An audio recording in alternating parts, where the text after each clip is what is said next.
Kitab Daniel pasal 10 ayat 1 hingga ayat 21. Firman Tuhan.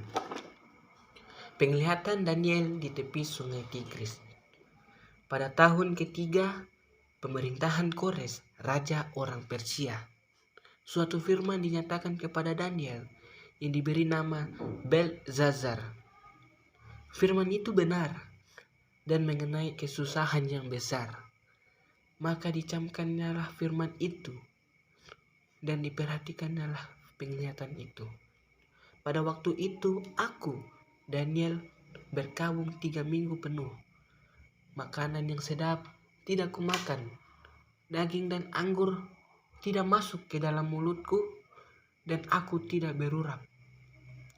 Sampai berlalu 3 minggu penuh, pada hari ke-24 bulan pertama, ketika aku ada di tepi sungai besar, yakni sungai Tigris, kuangkat mukaku. Lalu kulihat tampak seorang yang berpakaian lenan dan berikat pinggang emas dari Ufas. Tubuhnya seperti permata Tarsis dan wajahnya seperti cahaya kilat. Matanya seperti sulu yang menyala-nyala. Lengan dan kakinya seperti kilauan tembaga yang digilap. Dan suara ucapannya seperti gaduh orang banyak. Hanya aku, Daniel, melihat penglihatan itu.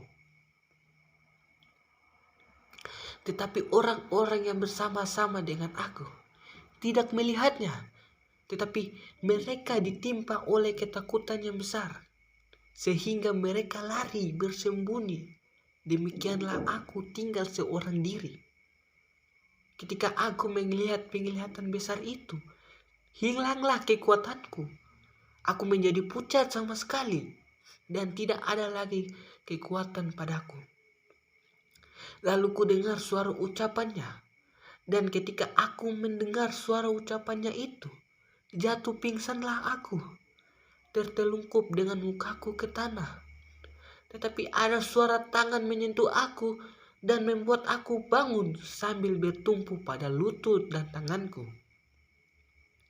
Katanya kepadaku, Daniel, engkau orang yang dikasihi, camkanlah firman yang kukatakan kepadamu, dan berdirilah pada kakimu, sebab sekarang aku diutus kepadamu. Ketika hal itu dikatakannya kepada aku, berdirilah aku dengan gemetar. Lalu katanya kepadaku, janganlah takut Daniel, sebab telah didengarkannya perkataanmu sejak hari pertama engkau berniat untuk mendapat pengertian dan untuk merendahkan dirimu di hadapan Allahmu. Dan aku datang oleh karena perkataan itu. Pemimpin kerajaan orang Persia berdiri 21 hari lamanya menentang aku. Tetapi kemudian Mikael, salah seorang dari pemimpin-pemimpin terkemuka, datang menolong aku. Dan aku meninggalkan dia di sana berhadapan dengan raja-raja orang Persia. Lalu aku datang untuk membuat engkau mengerti apa yang akan terjadi pada bangsamu pada hari-hari yang terakhir. Sebab penglihatan ini juga mengenai hari-hari itu. Ketika dikatakannya hal itu kepadaku, kutundukkan mukaku ke tanah dan aku terkelu. Tetapi suatu yang menyerupai manusia menyentuh bibirku. Lalu kubuka mulutku dan mulai berbicara. Kataku kepada yang berdiri di depanku itu, Tuanku, oleh sebab penglihatan itu, aku ditimpa kesakitan dan tidak ada lagi kekuatan padaku. Masakan aku, hamba Tuanku ini, dapat berbicara dengan Tuanku? Bukankah tidak ada lagi kekuatan padaku dan tidak ada lagi nafas padaku? Lalu dia yang rupanya seperti manusia yang menyentuh aku pula memberikan kekuatan dan berkata, "Hai, engkau yang dikasihi, janganlah takut. Sejahteralah engkau, jadilah kuat. Ya, jadilah kuat." Sementara itu, berbicaralah dengan aku. Aku merasa kuat dan berkata, "Berbicaralah kiranya Tuanku, sebab engkau telah memberikan aku kekuatan."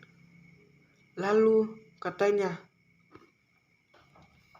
"Tahukah engkau mengapa aku datang kepadamu?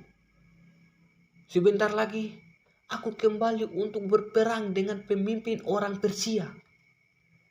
Dan sesudah aku selesai dengan dia, maka pemimpin orang Yunani akan datang. Dan demikian aku memberitahukan kepadamu apa yang tercantum dalam kitab kebenaran. Tidak ada satupun yang berdiri di pihakku dengan tetap hati melawan mereka, kecuali Mikael, pemimpinmu itu. Seperti dahulu, aku juga mendampinginya untuk menguatkan dan mengoyakkannya, yakni pada tahun pertama pemerintahan Darius orang Media itu. Amin, firman Tuhan.